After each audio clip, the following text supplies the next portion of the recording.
Welcome to the channel only mathematics.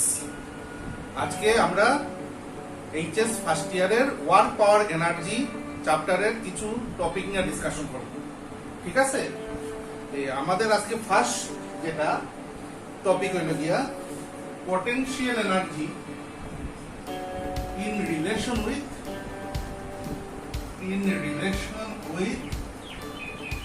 Conservative force.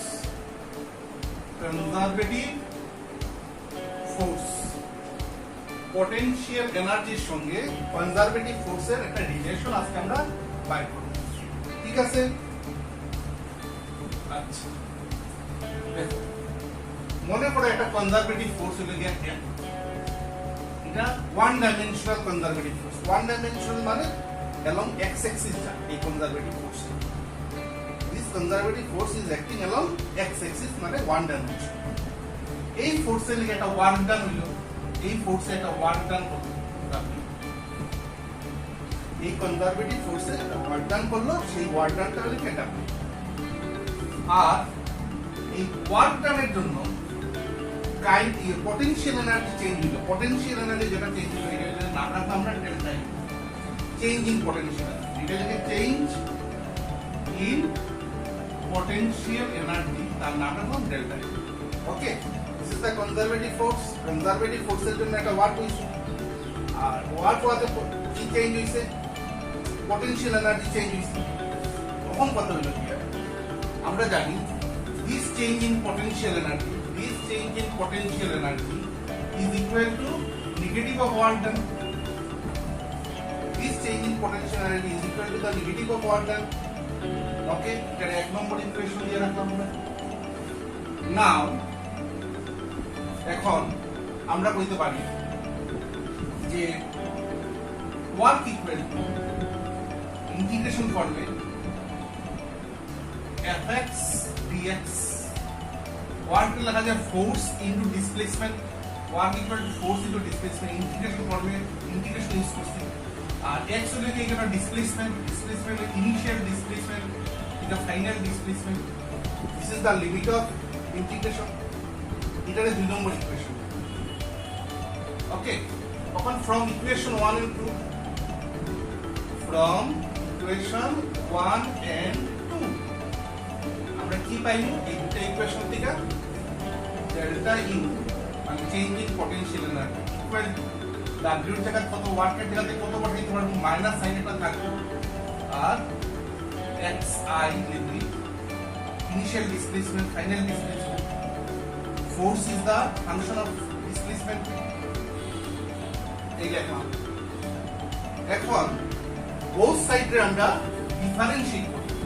দুই সাইডে আমরা কি করব? দুই সাইডে আমরা ডিফারেন্সিয়েশন করব। ডিফারেন্সিয়েশন করলে কি লেখা যাবে? du dx with respect to x for x is the function du dx equal to minus fx।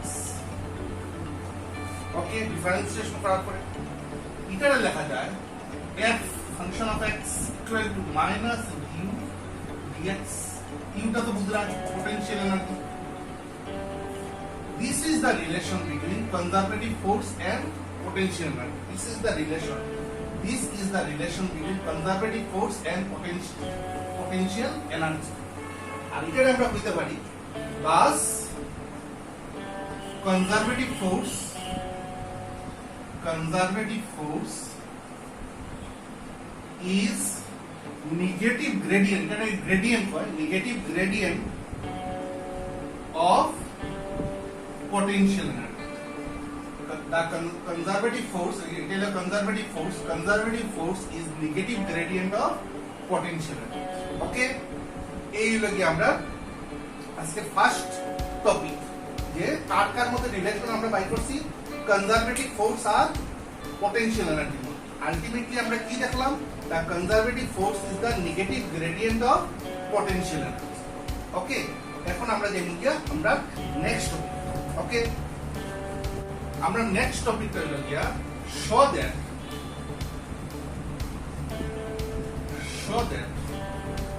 gravitational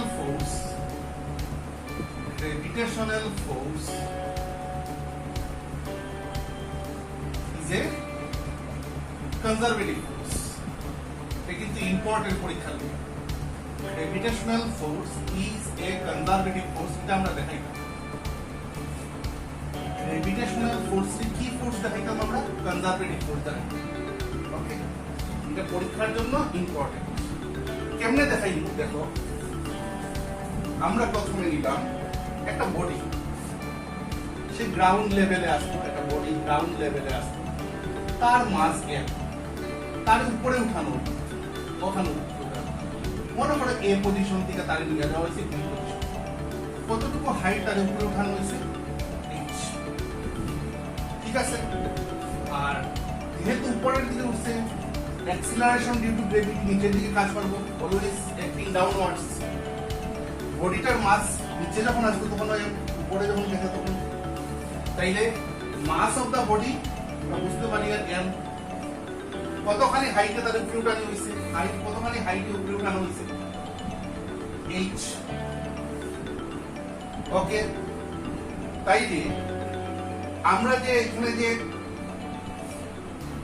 potential energy, gravitational potential energy, এখানে যে গ্র্যাভিটেশনাল পোটেনশিয়াল এনার্জি, এটা আমরা কত লিখতে পারি? গ্র্যাভিটেশনাল পোটেনশিয়াল এনার্জি আমরা কত লিখতে পারবো? mgh। আর এখানে পোটেনশিয়াল এনার্জি এটা ইউ দিয়ে লিখছি, is the function of H height. আমরা জানি গ্র্যাভিটেশনাল এনার্জি mgh লেখা যায়। এখন the negative gradient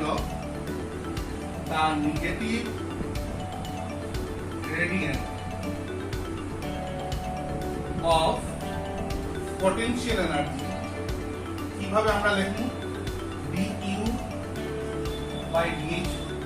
আগে আসবো du by dx, তখন যেহেতু ফাংশনে লাগে h হাইটটা, তখন h ইকুয়াল টু দুদিকে লিখতে পারি negative gradient of e h, negative gradient এখানে লেখা যায় লেখে mgh, u জায়গাতে ওটা পাই না, তারপরে negative gradient of potential energy m constant, এখানে পড়লে পরে কি হইব? জিও কনস্ট্যান্ট, তাইলে কি হইব? mg h। ওকে, বাইরে আইলো কত? mg equal to force, mg mass into acceleration force. তার মানে আমরা লিখতে পারি u, এখান থেকে উল্টাইয়া লিখি f equal to minus u dh। এই যে ফোর্স যেটা হলো, this force is the gravitational force, thus gravitational force is the negative gradient of potential energy। gravitational force is the negative gradient of potential energy।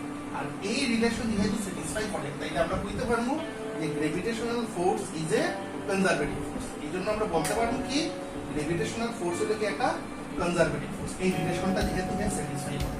ওকে, গেল আমরা কি দেখাইতে পারলাম? এখন আমরা gravitational force is a conservative force, এটা আমরা analytically বা ম্যাথমেটিক্যালি দেখাই। তখন যে আমরা নেক্সট টপিক, আমরা নেক্সট টপিক হইল গিয়া, আমাদের নেক্সট টপিকটা হইল গিয়া mass energy equivalence principle. Equivalence principle, এই প্রিন্সিপলটা দিসলা হইল গিয়া কে? Albert Einstein.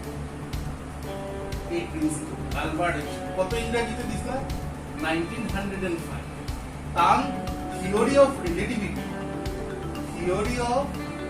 রিলেটিভিটি টপিকে বা সাবজেক্টে তাই একটা রিলেশন দিছে। এই রিলেশনটা হইল কি, আপনারা অনেকেই জানেন এই রিলেশনটা famous relation, E equal to mc square. ওই রিলেশনটারই কয় মাস এনার্জি ইকুইভ্যালেন্স প্রিন্সিপল।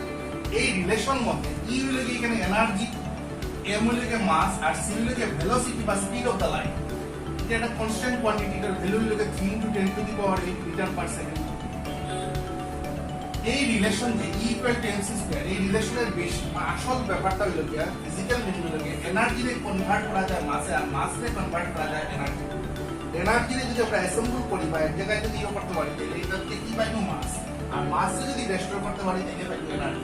তাহলে কার কার মধ্যে ইকুইভ্যালেন্স রিলেশন হলো, কার কার মধ্যে আমরা ইকুইভ্যালেন্স রিলেশন পাইয়া এনার্জি আর মাসের, আর সঙ্গে একটা কনস্ট্যান্ট আছে, this is the speed or velocity of light, this is equal to 3 to 10 to the power 8 meter per second. This relation is known as mass energy equivalence principle. এখানে energy রে convert করা যায় মাসে, আর মাস রে convert করা যায় energy. ওকে, আমরা মাস energy equivalence principle তার রিলেশনটা হলো কি, ম্যাথমেটিক্যাল রিলেশনটা হলো equal to mc square. This relation is given by Albert Einstein in 1905, তার ফেমাস থিওরি অফ রিলেটিভিটি তে এই রিলেশনটা দেয়া গেছে ইকুয়াল টু mc স্কয়ার। এই রিলেশনে আমরা জানতে পারি এনার্জি রে মাসে কনভার্ট করা যায় আর মাস রে এনার্জি তে কনভার্ট করা যায়। This relation is known as much energy equivalence principle. আমরা যাইব কি এখন আমাদের নেক্সট টপিক। আমাদের নেক্সট টপিকটা হলো গিয়া explain the principle of conservation of energy. Principle of conservation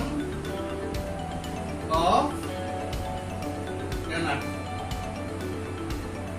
ঠিক আছে? Principle of conservation of energy, এটা তোমরা স্কুলে ক্লাস 9 এ পাইছো। Principle of conservation of energy, এটা এই প্রিন্সিপলে কি কয়, conservation of energy, energy cannot be created, cannot destroy, energy converts one form to another form. The sum total of energy in this universe always remain constant. তার মানে এনার্জিরে তৈরিও করা যায় না, এনার্জিরে ধ্বংস করা যায় না। এনার্জিরে আমরা তৈরিও করতে পারতাম না, এনার্জিরে ধ্বংস করতে পারতাম না। এনার্জি এক আকার থেকে আরেক আকারে রূপান্তরিত হয়, ঠিক আছে? এক আকার থেকে আরেক আকারে রূপান্তরিত হয়। যেমন মেকানিক্যাল এনার্জি সাউন্ড এনার্জি দিতে পারে, মেকানিক্যাল এনার্জি কনভার্ট হতে পারে হিট এনার্জি। তাহলে এনার্জি এক আকার থেকে আরেক আকারে রূপান্তরিত হতে পারে। And the sum total of energy in this universe always remain constant. মানে এই ইউনিভার্সের টোটাল এনার্জি সবসময় কি থাকবো, কনস্ট্যান্ট থাকবে। ওকে, তাইলে আমরা কইতে পারি energy cannot be created, cannot destroy, it converts one form to another form, and the sum total of energy in this universe always remain constant. ঠিক আছে? এখন এটার একটা एग्जांपल আমরা দেখি। আমরা একটা एग्जांपल দেখব, example of conservation of mechanical energy. Mechanical energy is also energy. Conservation of mechanical energy.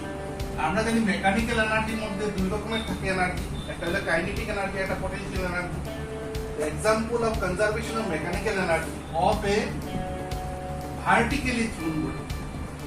Vertically thrown body, আচ্ছা, এই হলো কি আমরা একটা এক্সাম্পল, এটা তো পরীক্ষাতে আইতে পারে, ইম্পর্টেন্ট।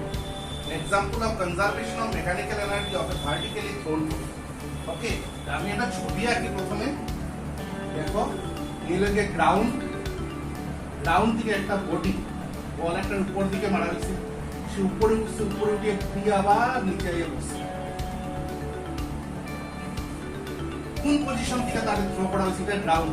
কোন পজিশনে, গ্রাউন্ডের এ পজিশন থেকে তাকে থ্রো করা হয়েছে। সে উপরের দিকে উঠছে, উপরের দিকে উঠে ওঠার সময় তার ইনিশিয়াল ভেলোসিটি কত, ইউ। ওঠার সময় ইনিশিয়াল ভেলোসিটি কত, ইউ। মাঝখানে যাইতেই যে রাস্তার মাঝখানে আরেকটা পজিশন আমরা পেলাম, নাম রাখলাম ভি পজিশন। রাস্তার মধ্যে আরেকটা পজিশনের নাম রাখলাম ভি। উঠতে উঠতে যখন একবার হাইয়েস্ট পজিশনে গেল সি পজিশন। আমরা জানি যখন সি পজিশনে যায় তখন ভেলোসিটি জিরোই যায়, এই পজিশনে গেলে ভেলোসিটিটা জিরোই যায়। এরপরে বডিটা নামিয়ে ডি পয়েন্টে মাটিতে আবার টাচ করবে, ডি পয়েন্টে মাটিতে আবার টাচ করবে। আর মাটিতে যখন টাচ করবো তখন তার ভেলোসিটি আবার ইনিশিয়াল ভেলোসিটির সমান হয়ে যায়, মানে যে ভেলোসিটিতে তারা থ্রো করা হয়েছে সেই ভেলোসিটিতে আইয়া মাটিতে। ওকে, আমরা এখন বাই করি, আর সেই বডিটার মাস এম লই নেই। যখন এই মাটির পড়ছে তখন তো মাস তো সমানই থাকবে। ওকে, এক পজিশন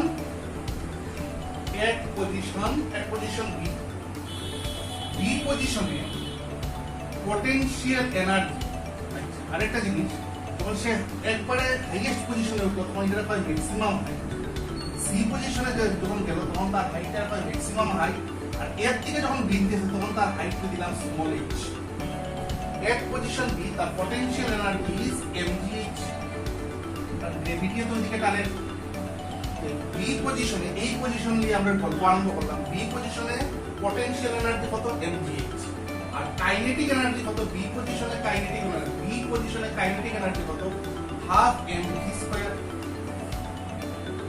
এখন আমরা লিখতে পারি হাফ m v রে লিখতে পারি v স্কয়ার রে লিখতে পারি এটা রিলেশন মনে হয় আমরা পাইছি v square equal to u square plus 2s এই কেসে কি হইব এই কেসে v square equal to u square minus উপরের দিকে উঠলে তো ভেলোসিটি কমে উপরের দিকে উঠলে ভেলোসিটি কমে মানে রিটার্ডেশন রিটার্ডেশন হইলে কি হইবে এটা মাইনাস সাইন 2 আর যেহেতু গ্র্যাভিটির এগেইনস্টে উঠে a না হই এখানে হইব g আর s এর জায়গা কতখানি হাইট উঠে উঠছে h তাইলে v স্কয়ারের জায়গাতে আমরা লিখতে পারি u square minus 2igh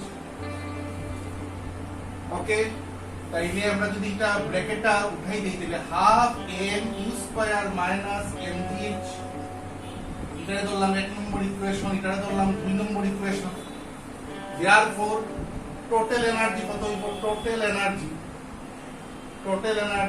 at point b b দিয়ে আলাপ চলে কোন পয়েন্টের গল্প চলে আমরা b পয়েন্টের গল্প total energy at point b equal to kinetic energy plus potential energy kinetic energy আমরা কত পাইছি কাইনেটিক এনার্জি আমরা পাইছি half mu square minus mgh আর পোটেনশিয়াল এনার্জি কত পাইছি আমরা mgh গেল গিয়া কত হইল হাফ mu স্কয়ার তাইলে total energy at point B তে কত পাইলাম আমরা টোটাল এনার্জি কত পাইলাম আমরা half mu square please remember this term this expression the total energy আমরা বি পয়েন্টে কত পাইছি হাফ mu স্কয়ার তখন আমরা যাইব নেক্সট আমরা যাইব C point now at point C point highest point C point এ ভেলোসিটি 0 হয়ে যায় তখন কাইনেটিক এনার্জি কত হইব কাইনেটিক এনার্জি কত হইব তখন half m v square v এর ভ্যালু মানে ভেলোসিটি তো 0 যদি ভেলোসিটি 0 হয়ে যায় এই ভেলোসিটিটা যদি 0 হয়ে যায় হাইয়েস্ট পজিশনে গেলে তাহলে পুরো কাইনেটিক এনার্জিটা কত হইব পুরো কাইনেটিক এনার্জিটা 0 হয়ে যাবে কোন পয়েন্টে লিয়ে গল্প চলে সি পয়েন্টে আর পোটেনশিয়াল এনার্জির এক্সপ্রেশন কত হইব পোটেনশিয়াল এনার্জির এক্সপ্রেশন সি পয়েন্টে কত হইব সি পয়েন্টে হইব mg ক্যাপিটাল H কারণ এখানে হাইট হলো কি আর ম্যাক্সিমাম হাইট ক্যাপিটাল H আবার ম্যাক্সিমাম হাইটের এক্সপ্রেশন আমরা জানি u square by 2h h এর এক্সপ্রেশন হলো কি h এর এক্সপ্রেশন হলো কি ম্যাক্সিমাম হাইটের এক্সপ্রেশন হলো কি u স্কয়ার বাই 2h তাইলে এটা যদি আমরা ব্র্যাকেটটা তুলি তাইলে g যাইব কি হাফ mu স্কয়ার তাইলে total energy at point C কত হইব total energy C equal to kinetic energy plus potential energy kinetic energy আমরা পাইছি 0 আর পটেনশিয়াল এনার্জি আমরা কত পাইছি হাফ mu স্কয়ার তাহলে টোটাল হাফ mu স্কয়ার দেখো আগে V পয়েন্টে আমরা টোটাল এনার্জি কত পাইছিলাম V পয়েন্টে টোটাল এনার্জি আমরা হাফ mu স্কয়ার পাইতাম C পয়েন্টে কত পাইলাম total energy half mu square তাহলে টোটাল এনার্জি এই পয়েন্টে যত টোটাল এনার্জি এই পয়েন্টও সমান তাই টোটাল এনার্জি বাড়ছেও না কমছেও না সমান রয়েছে টোটাল এনার্জি সমান রয়েছে কারণ half constant m constant u constant এখন আমরা যাইমু B পয়েন্ট দেখো নাও at point B কোন পয়েন্ট B পয়েন্ট B পয়েন্টে মাটিতে আইয়া জাস্ট টাচ করছে মাটিতে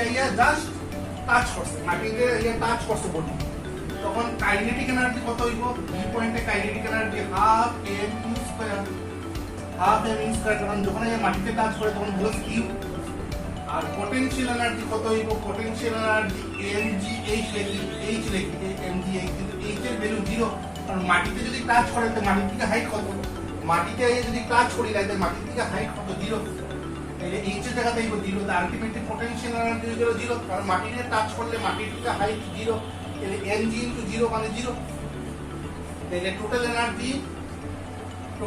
এনার্জি at point B কত হইব E equal to kinetic energy plus potential energy kinetic energy আমরা কত পাইলাম half mu square, potential energy কত পাইলাম 0, টোটাল এনার্জি দেখো আবার হাফ mu স্কয়ার। তাই এই পয়েন্টও টোটাল এনার্জি কত হইছে হাফ mu স্কয়ার, বি পয়েন্টও total energy half mu square হইছে, সি পয়েন্টও টোটাল এনার্জি হইছে হাফ mu স্কয়ার, ডি পয়েন্টও টোটাল এনার্জি কত হইছে হাফ mu স্কয়ার। তার মানে টোটাল এনার্জি এই পাথের এই যে পাথ যেটা আছে এই রাস্তার প্রত্যেকটা পয়েন্টে টোটাল এনার্জি রিমেইন কনস্ট্যান্ট। এই পাথের প্রত্যেকটা পয়েন্টে আমরা কয়টা পয়েন্ট লিয়ে দেখাইছি, আমরা তিনটা পয়েন্ট লিয়ে দেখাইছি, বি পয়েন্ট, সি পয়েন্ট আর ডি পয়েন্ট। এই তিনটা পয়েন্টে টোটাল এনার্জি কি হইছে কনস্ট্যান্ট। তার মানে আমরা কইতে পারবো এই পাথের এই রাস্তার প্রত্যেকটা পয়েন্টে total energy remains, we can say the total energy remains constant. Total energy remains constant, total energy বাড়লো না কমলো না সবসময় সমান রইলো পরে ভার্টিক্যালি থ্রোন বডি। আর এই ভার্টিক্যালি থ্রোন বডি যখন আমরা থ্রো করছি তার রাস্তার প্রত্যেকটা পয়েন্টে টোটাল এনার্জি কি হইছে কনস্ট্যান্ট। ওকে, এইভাবে আমরা দেখাইতে পারলাম যে total energy remains constant for a vertically thrown body. Total energy মানে মেকানিক্যাল এনার্জি। আমরা এখন যেগুলো নেক্সট টপিক,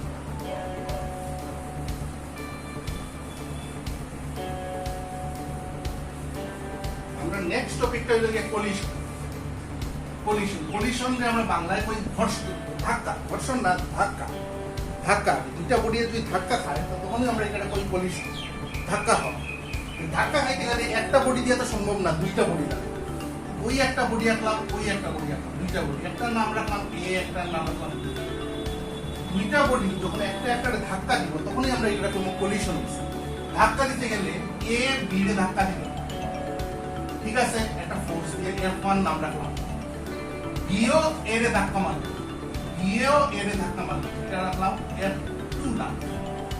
ওকে, আবার এটারে যদি আমরা অ্যাকশন করি আর এটারে যদি আমরা অ্যাকশন করি, এটা হলো কার অ্যাকশন, বির অ্যাকশন। এই F2টা অ্যাকশন, ফোর্স হলো কি অ্যাকশন, এই F2টা হলো কি বির অ্যাকশন কার উপরে, এর উপরে, আর F1টা হলো কি এর অ্যাকশন কার উপরে। এই দুটোটাই হলো কি অ্যাকশন ফোর্স, এই দুটোটাই হলো কি অ্যাকশন ফোর্স।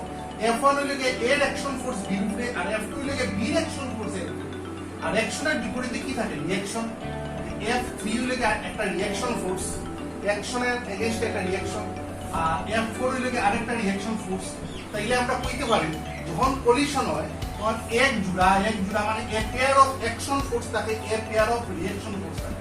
এবং সবগুলা এখানে যতটা ফোর্স আছে একটা আরেকটারে দিছে, এ বি রে দিছে বা বি এ রে দিছে। বাইরের থেকে কোনো ফোর্স দেওয়া হইছে না, বাইরের থেকে কোনো ফোর্স দেওয়া হইছে না, মানে এক্সটার্নাল ফোর্স প্রয়োগ হইছিল। যতগুলা ফোর্স আছে এখানে চারটা ফোর্স হলো ইন্টারনাল ফোর্স। ওকে, তাইলে যখন দুইটা বডির মধ্যে কলিশন হয় তখন এক জোড়া অ্যাকশন পাই, অ্যাকশন ফোর্স, আর এক জোড়া রিঅ্যাকশন ফোর্স, এবং all this forces are internal forces.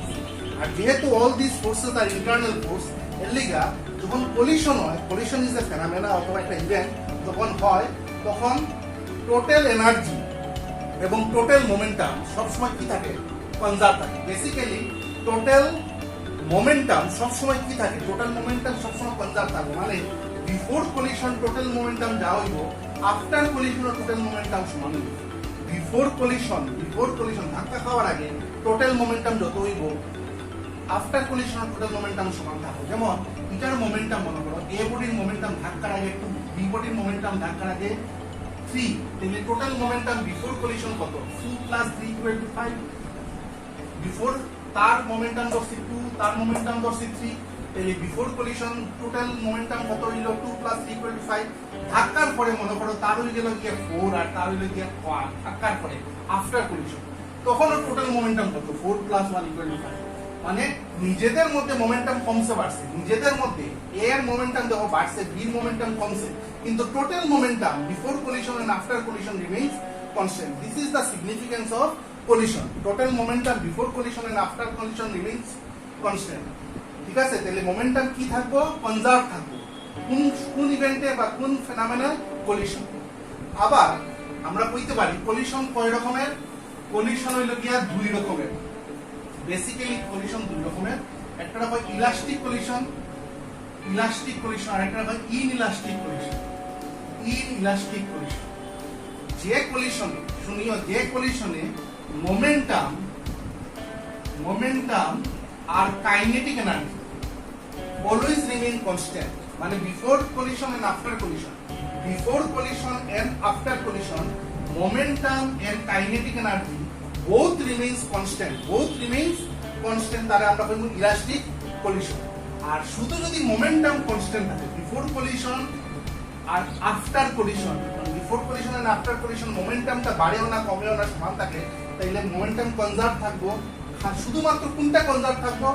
Momentum. R K conserve থাকতো না, কাইনেটিক এনার্জিটা কনজার্ভ থাকতো না কোন মোমেন্টামে? Inelastic momentum.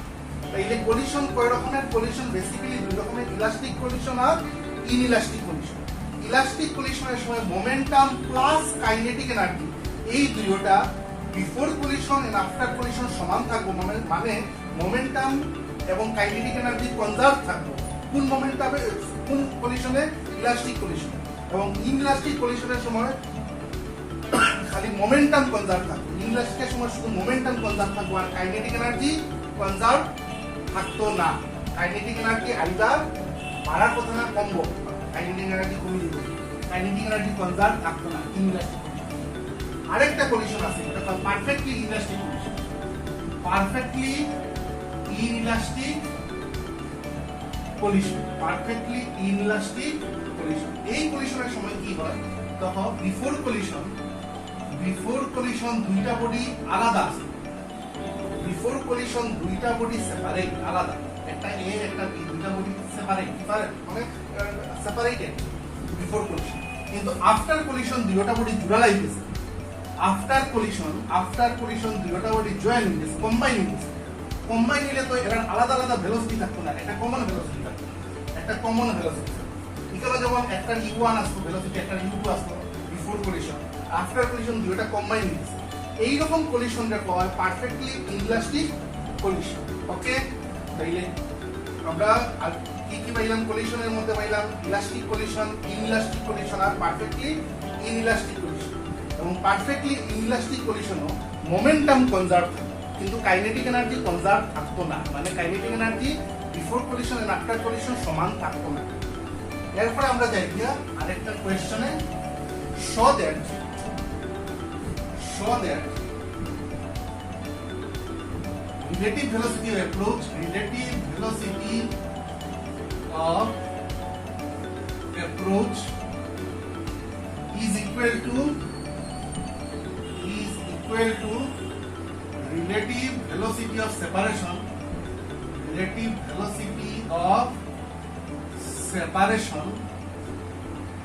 in one dimensional elastic collision. Elastic হইলে কোন দুইটা জিনিস কনজার্ভ থাকবো বিফোর কলিশন আর after collision? Kinetic energy and momentum. One dimensional elastic collision. আর আমরা আগেই পাইছি কলিশনের সময় এক্সটার্নাল ফোর্স থাকতো না, যতগুলো ফোর্স থাকবে সবগুলো ইন্টারনাল ফোর্স।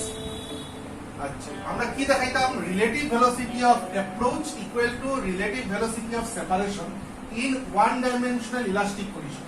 আমি একটা ফিগার ড্র করি প্রথমে, ফিগার ড্র করলে তোমরা ক্লিয়ার হইব। দেখো, ওই একটা বডি আঁকলাম, ওই আর একটা বডি আঁকলাম, দুইটা বডি ছাড়া তো কলিশন সম্ভব না। একটার নাম এ রাখলাম, একটার নাম বি রাখলাম, তার মাস রাখলাম m1, তার মাস রাখলাম m2। এটার ভেলোসিটির নাম দিলাম u1, এটার ভেলোসিটির নাম দিলাম u2।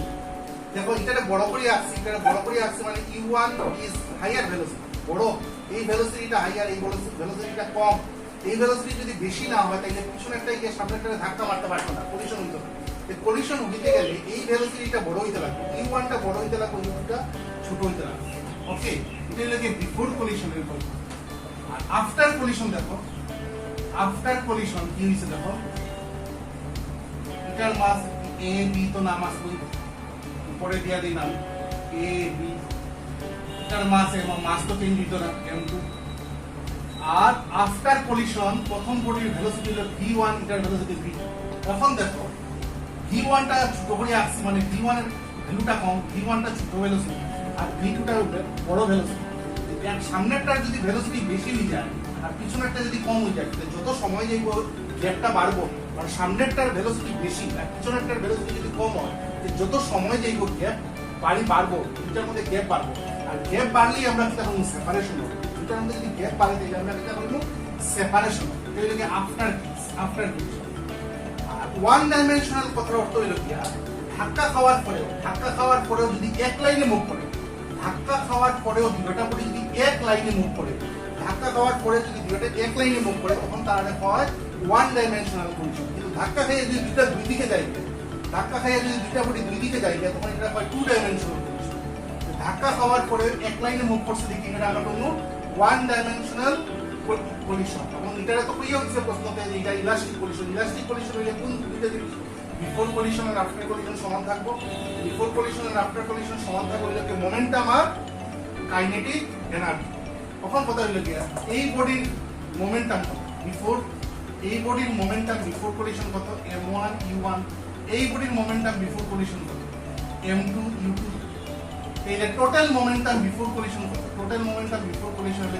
m1 u1 m2 u2 after collision তার মোমেন্টাম কত আফটার কলিশন প্রথম বডির মোমেন্টাম কত m1 u1 after collision second বডির মোমেন্টাম কত m2 v2 মাস ইনটু ভেলোসিটি তো আমরা করি মোমেন্টাম তাহলে টোটাল মোমেন্টাম আফটার কলিশন কত এই আর আমরা জানি মোমেন্টাম কি হয় কনজার্ভ হয় ইলাস্টিক কলিশনের সময় কনজার্ভ হয় এই কনজার্ভ হইলে total momentum before collision and total momentum after collision সমান থাকবে যদি সমান দিলাম তখন জেনারেল এই m का टर्म में x के लिए m में যদি x के लिए m1 u1 minus m1 v1 equal to m2 v2 minus m2 u2 m1 যদি কমন লই আমরা এইটা লিখতে পারবো u1 minus v1 আর এদিকে m2 কমন লইলে আমরা লিখতে পারবো v2 minus u2 ওকে এটা এক নম্বর ইকুয়েশন দিয়া এটা কোন প্রিন্সিপল মতে আমরা লিখতে পারছি principle of conservation of momentum মানে total momentum before collision total momentum after collision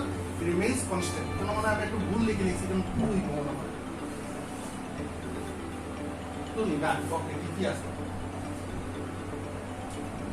m1 okay next হলো গিয়া আমরা যেহেতু এটা ইলাস্টিক কলিশন হইলে kinetic energy of before collision and after collision remains constant. The kinetic energy এই বডির কত half m1 u1 square এটার কত half m2 u2 square তাহলে টোটাল kinetic energy কত হইব half m1 u1 square plus half m2 u2 square আর after collision কত হইব প্রথম বডির kinetic energy half m1 v1 square second বডির কত হইব half m2 v2 স্কয়ার তাহলে টোটাল কাইনেটিক এনার্জি কত হইব এত আর যেহেতু ইলাস্টিক কলিশনের সময় kinetic energy before collision and after collision remains same এই হলো ইকুয়েশন দিলাম দুই দিক থেকে হাফ ক্যান্সেল বাই যাইব হাফ তো কমন লওয়া যাইব ক্যান্সেল গেল গিয়া তাহলে m1 রে এক সাইডে লিয়ে আইলাম m1 টার্ম রে তাহলে u1 square minus v1 square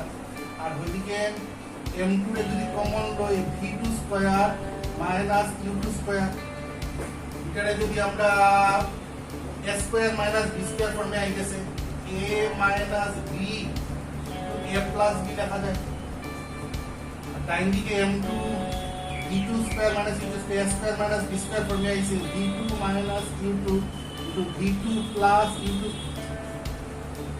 কিছু ক্যান্সেল দিইবনি না ক্যান্সেল দিই এটা দুই নম্বর ইকুয়েশন এখন আমরা এক নম্বর ইকুয়েশন পাইলাম দুই নম্বর ইকুয়েশন পাইলাম এখন dividing equation 2 by equation 1 dividing equation 2 divided by equation 1 এটা by move the equation 2 is equation 1 divide করলে left side divide right side right এটা ইকুয়েশন 1 এটা ইকুয়েশন এর উপরে হলো ইকুয়েশন 2 নিচে ইকুয়েশন 1 তাহলে m1 u1 minus v1 u1 plus v1 divided by এদিকে কত আছে m1 u1 minus v1 equal to এদিকে কত m2 v2 minus u2 এদিকে v2 plus u2 আর নিচে কি আছে এদিকে এক নম্বরের কি আছে m2 v2 minus u2 বুঝা যায় আমরা ইকুয়েশন 2 রে ডিভাইড করছি ইকুয়েশন 1 দিয়ে তখন কি পাইলাম m1 গেল গিয়া এটা ক্যান্সেল হয়ে গেল গিয়া ক্যান্সেল গেল গিয়া থেকে u1 প্লাস v1 পাইলাম আর ডাইন দিকে v2 প্লাস u2 নেক্সট আমরা কি দেখতে পারবো দেখো Q1 minus Q2 equal to V2 minus V1. ওকে, এখন দেখো ছবিটা যে আসলাম আমরা প্রথমে বিফোর কলিশন এরকম আসলো মনে হয়, Q1 টা বড় আসলো আর Q2 টা ছোট আসলো। ঠিক আছে, পিছনের ভেলোসিটিটা যদি বড় হয়, এটার ভেলোসিটি যদি বড় আসলো আর এটা যদি ছোট থাকে, তাইলে পিছনের বডি এর সামনের বডিটার কাছে আইব, যত সময় যাইব পিছনের ভেলোসিটি, পিছনের বডির ভেলোসিটিটা বেশি আর সামনের বডির ভেলোসিটি যদি কম হয়, তো পিছনের বডি সামনের বডিটা কাছে আইব, কাছে আইলে আমরা এটা কি দেখব অ্যাপ্রোচ, কাছে আইলে কি কইব আমরা অ্যাপ্রোচ করি। পিছনের বডি যদি সামনের বডিটার কাছে আইব, কেন কাছে আইব? কারণ পিছনেরটার ভেলোসিটি বেশি, একটা দুইটা গাড়ি যায়, পিছনের গাড়িটার ভেলোসিটি যদি বেশি হয়, সামনের গাড়ি সামনে আইব, সামনের গাড়িটার মধ্যে ডিফারেন্সটা কমিয়ে আইব, এটা কখনো অ্যাপ্রোচ। আর ভেলোসিটি মাইনাস ভেলোসিটি রে কয় রিলেটিভ ভেলোসিটি। এইটা আমরা লিখবো relative velocity of approach. Approach মানে পিছনের বডি এর সামনের বডির কাছে আইবে, কাছে আইলে অ্যাপ্রোচ হইবে। আর ভেলোসিটি মাইনাস ভেলোসিটি রে কয় relative velocity. Relative velocity of approach, আর ইকোনো ভেলোসিটি মাইনাস ভেলোসিটি, এটারও রিলেটিভ ভেলোসিটি পাওয়া যায়, রিলেটিভ ভেলোসিটি। আর আফটার কলিশন আমরা কি দেখছিলাম? আফটার কলিশন, এটা তো বিফোর কলিশনের ছবি আসলো, আর আফটার কলিশনে আমরা কি দেখছি? পিছনেরটার ভেলোসিটি কম আর সামনেরটার ভেলোসিটি বেশি। বরং দেখছিলাম মনে হয় আমরা, মানে V2 বড় আর V1 টা ছোট। তার মানে সামনেরটার ভেলোসিটি যদি বেশি হয় আর পিছনেরটার ভেলোসিটি যদি কম হয়, যত সময় যাইব সামনেরটার আর পিছনেরটার মধ্যে গ্যাপ বাড়তে থাকবে। কারণ সামনেরটার ভেলোসিটি যদি বেশি থাকে আর পিছনেরটার ভেলোসিটি যদি কম থাকে, যত সময় যাইব গ্যাপটা বাড়তে থাকবে। আর গ্যাপ বাড়লে আমরা কি থাকবো? Separation, relative velocity of separation. Velocity minus velocity relative velocity লিখছি। আর যেহেতু বিফোর কলিশন একটা বডির কাছে গেছে, লিখে অ্যাপ্রোচ লিখছি। আর after collision velocity minus velocity relative velocity লিখছি। কিন্তু যত সময় যাইব গ্যাপ বাড়বো দিকে, এটা হচ্ছে আমরা সেপারেশন। ঠিক আছে, তাহলে relative velocity of approach equal to relative velocity of separation for one dimensional elastic collision. ঠিক আছে, এটা আমরা দেখাইতে পারলাম relative velocity of approach equal to relative velocity of separation for one dimensional elastic collision. আজকে এতটুকুই আমরা আলোচনা, ডিসকাশন রইল। আমরা নেক্সট দিন কলিশনের বাকি টপিকগুলো নিয়ে ডিসকাশন করব। ওকে, তাইলে থ্যাংক ইউ ভেরি মাচ। আর চ্যানেলটা তোমরা সাবস্ক্রাইব করে নিও। আর এই ইয়েতে আমরা আরো ভিডিও পরবর্তীতে দিয়ে যাবে। Thank you.